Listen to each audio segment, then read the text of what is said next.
ẹja lónìí fún lèmi jẹ́ o àbẹ̀kẹ́ ni mi àjífọ́jọ́ gbogbo dára bí ẹ̀gbin mo ní wí fún gbogbo mùtímù wà ní BISI Ologe TV ni ẹ mọ̀ wò BISI Ologe Show gbajúgbajà ni wọ́n o bẹ́ẹ̀ bá rí wọn mo ní dandan ni ẹ fẹ́ bá wọn ṣe BISI Ologe fúnra ara rẹ̀ ń kọ́ ọmọ nọ́mù lọ́rọ̀ òkè àṣẹ́hùn lọ́rọ̀ okùn níran bàbá tó bí wọn lọ́mọ BISI Ologe arẹwà lóbìnrin adúmọ̀ọ́dán arẹwà àfijọ́ ẹlẹ́wọ̀ obìnrin tó mọ́ yáyì tí gbogbo ìlú ń fẹ́ ni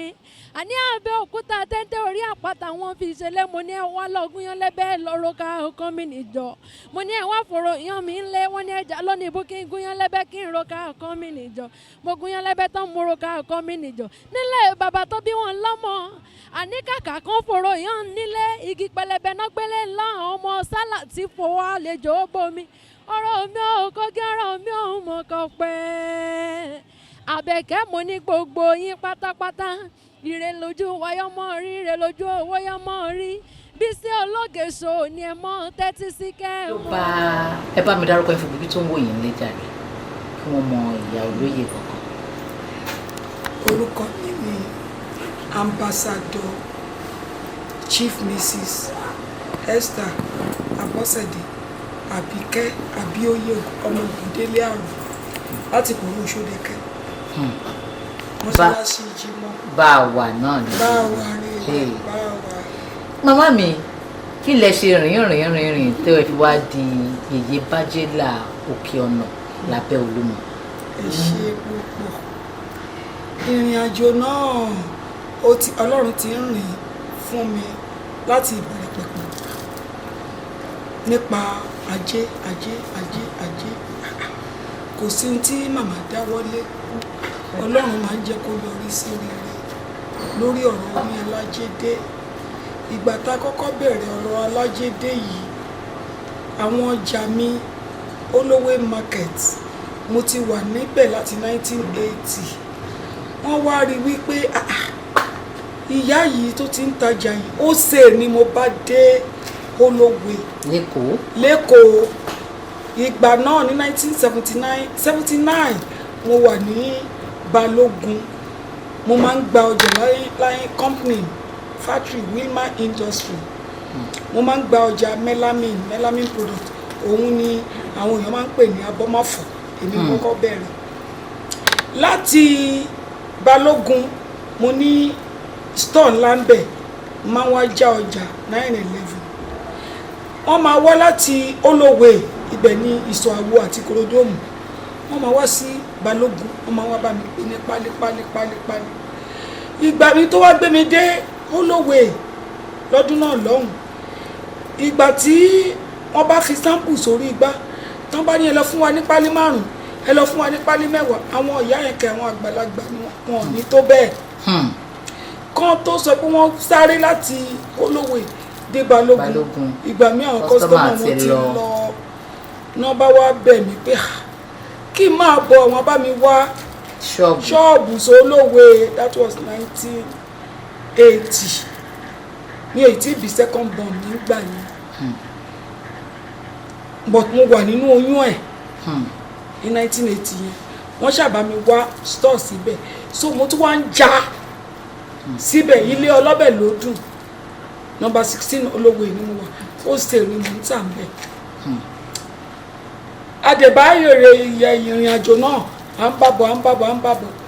láti melamin àwọn company kan tí wọ́n bá mi àwọn láwọn union products àwọn òyìnbó kọ̀ọ̀rá ni wọ́n bẹ́ẹ̀ àwọn Indians àwọn yẹn ní factory ní Ìbàdàn náà bá tún wá bá mi pé kí n máa wá kó n bá tó bẹ̀rẹ̀ sí kó stainless èmi náà tún ní àkọ́kọ́ àtúntà stainless 555 8880 ọjà union product wọ́n tún jà fún gbogbo ẹ lọ bẹ́ẹ̀ mo tún di distributor àwọn budget industry àwọn ẹ wà ní ọ̀nà Jókòó wọ́n tún wá mi wá sẹ́kọ̀ọ́ wọ́n tún wá bá mi pé kí n wá gba distributorship èmi náà ni mo tún máa ń supply gbogbo ìgbà tó dé ẹ̀yà náà inú ẹ̀ náà ni mo ti ń bímọ third born mi mo bí ní 1983 mo fẹ́ bí sínú ọjà títorí pé àwọn Yíbò bò mí mo ṣẹ̀ṣẹ̀ gbọ́dàdé láti factory ni ọmọdé mú mi ìkan nínú àwọn Yíbò tó wá láti Onitsha main market tó wá bá mi rajà níjọ́ náà lọ́hùn ló bá ní màmá pẹ̀lú bẹ́ẹ̀ ni wọ́n gbé owó wá ń ta ìyẹn ṣá ló mú òun ló di homemade lẹ́nìí ní Nàìjíríà márùn tí mo sọ yìí ìgbà yẹn homemade no homemade household utensils ìgbà yẹn ó ń serve homemade wìlí là ń pè wìlí ó ń serve under baba Simco marketing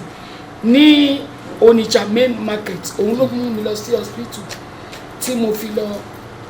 bí ọmọ mi third born Olúwabùsáyọ̀ mi ló ń jẹ́ so láti ìgbà yẹn ṣá gbogbo àwọn ọmọ pátápátá mò ń bí wọn ń bẹ̀ mò ń ṣọ́ ọjọ́ wọn lọ léèwé títí ogun wọn fi dàgbà ìgbà tó di 2019 wọ́n ṣe pè mí nìyẹn pé wọ́n wo gbogbo ẹni tán lè fi jẹ ìyá lájẹ́ wọ́n rí wípé èmi ló tọ́ sí gbogbo àwọn àgbàlagbà wípé gbogbo àwọn ọmọ yẹn àfi first daughter mi ni mi ò bí síbẹ̀ 1976 but máa ń fàdá ní wá sọ́jà lólówó bẹ́ẹ̀ ni ìgbà tó yá tí business ò jẹ́ kí n gbádùn mo mú lọ Abẹ́òkúta boarding house mo sọ síbẹ̀ pé egbò máa dì mí lọ́wọ́ máa lọ sí school Abẹ́òkúta so àti bẹ̀ṣà ní ajé ti bẹ̀rẹ̀ o ajé náà dẹ̀ ń gbòòrò ó ń gbòòrò ṣùgbọ́n gbogbo ajé tó ń gbòòrò yìí náà a fi ìtẹríba sí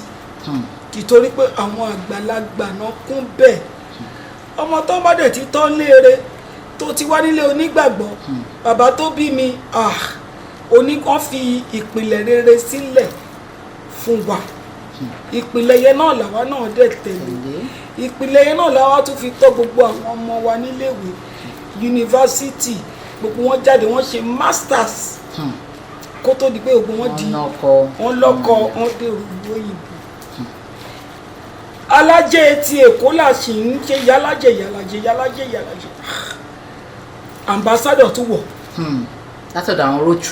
àwọn Rotary ṣé polio ni kò sí ní tó pè mí sí tí mi ò dáhùn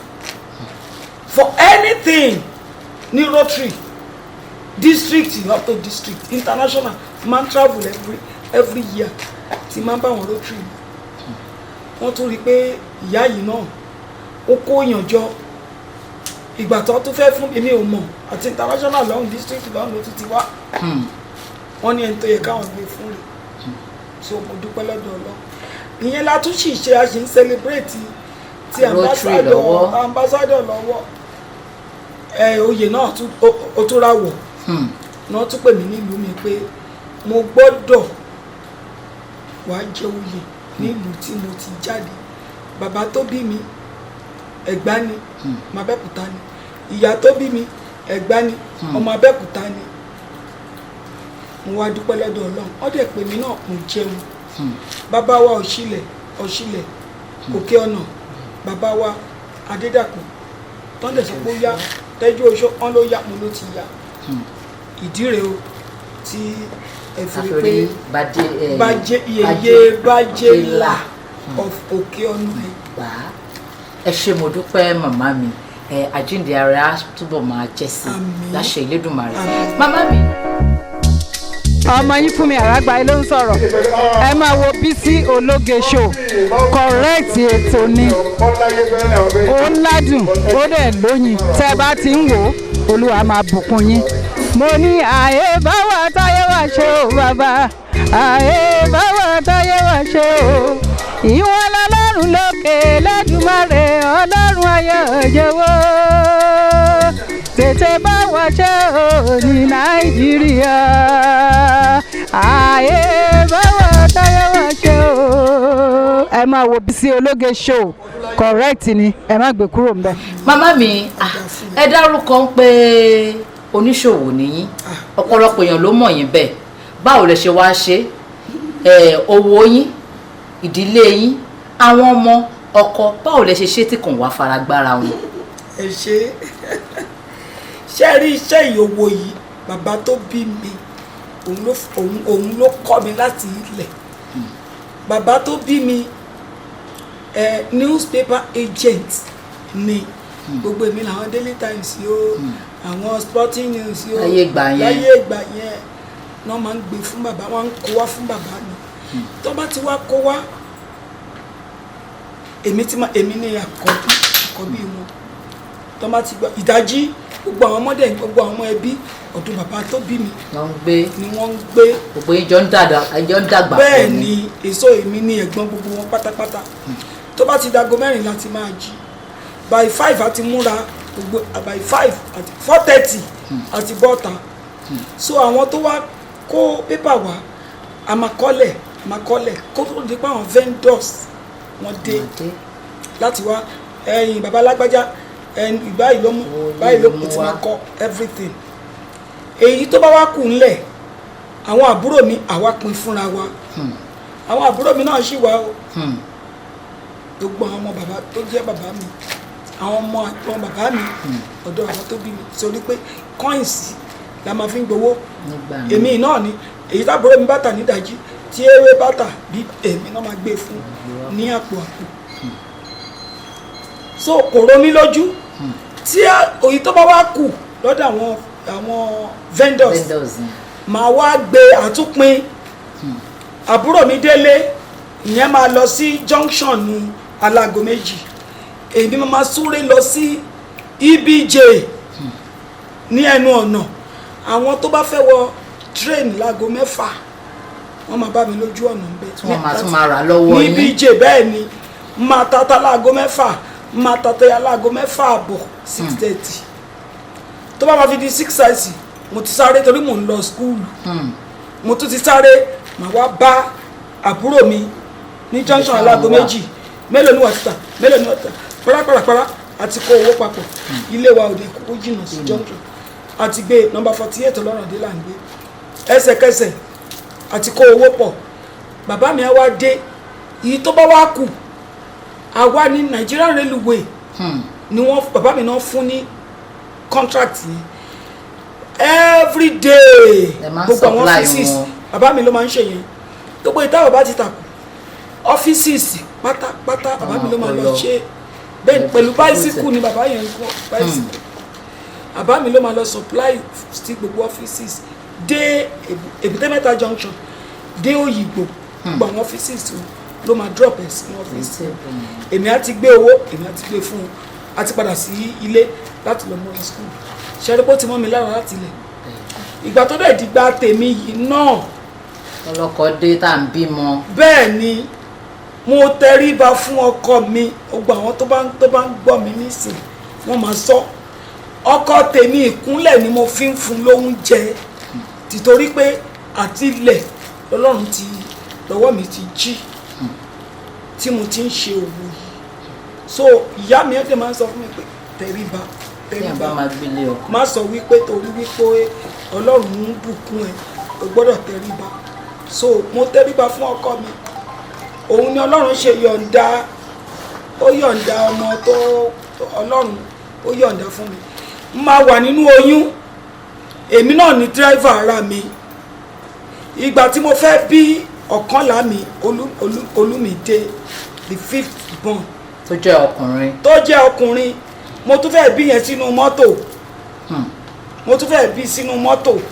tán ní ó yá lọ hospital so ó ti mọ́ mi lára iṣẹ́ yẹn àti ilẹ̀ òun bẹ́ẹ̀ ni wọ́n fi bí mi ó ti wà lára mi. Màmá mi kí wá ni àmọ̀ràn yín fún àwọn obìnrin òde òní tí torí tá bá máa wojú amóhùnmáwòrán sí àkànràdé lórí yẹ̀bẹ̀yẹ̀bẹ̀ lórí gbogbo èèyàn ní àti tó nítumọ̀ àti tí ò nítumọ̀ àmọ́ kí wá ni àmọ̀ràn yín fún àwọn obìnrin òde òní tí wọ́n fi wọ́n jẹ oyè. ẹ ṣe àmọ̀ràn mi fún wọn ni wípé kán má jẹ́ kí oyè yẹn gún àwọn gàràgàrà. That's number 1. Number 2, èyí tó bá lọ́kọ lé àsìkò yìí tó bá ní tẹríba tẹ́lẹ̀ ó gbọ́dọ̀ times 10 bẹ́ẹ̀ ni kó má wò pé òun ti tó tán òun ti dé bẹ́ẹ̀ kó má ṣe bẹ́ẹ̀ ìtẹríba fún ọkọ kó dẹ̀ ní ìbẹ̀rù Ọlọ́run nínú ìbẹ̀rù Ọlọ́run yẹn gangan. ó ní ìpínlẹ̀ iṣẹ́ ó ní ìpínlẹ̀ iṣẹ́ pátápátá. Téèyàn bá ní ìbẹ̀rù Ọlọ́run tó dẹ̀ ní Ọlọ́run nínú ayé ẹ̀, kò síbi téèyàn ń lọ tí ò ní dé. Òyàn gba oyè kò sọ pé kó wá ṣe báyìí. Ìgbà yẹn àtọ́ni tó ẹlọ́bìnrin lókè àárín ní ìbá yàtí 98 tí mo ti wà ní ìbá yàn jàre, ní ìbá tí mo bá lọ òun rè mìíràn, tí mo bá lọ ogun òun rè mìíràn. Òun mo kọjú mọ́ o, mi ò wọ́n mọ̀ mí. Even gbogbo àwọn tó jẹ́ pé mo jẹ ìyá alájẹlé lórí àti kékeré wọn àtàgbà wọn o,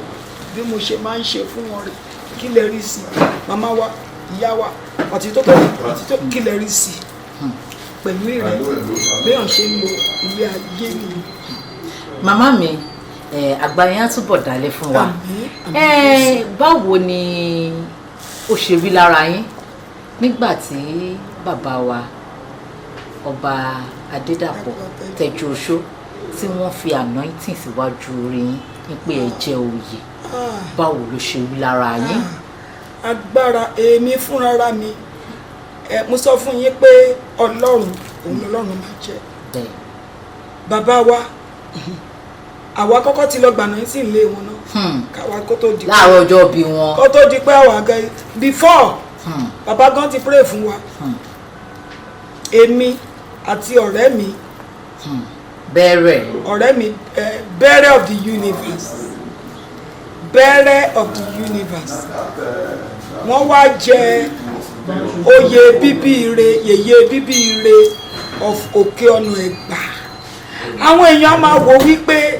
báwo ni bíbí ire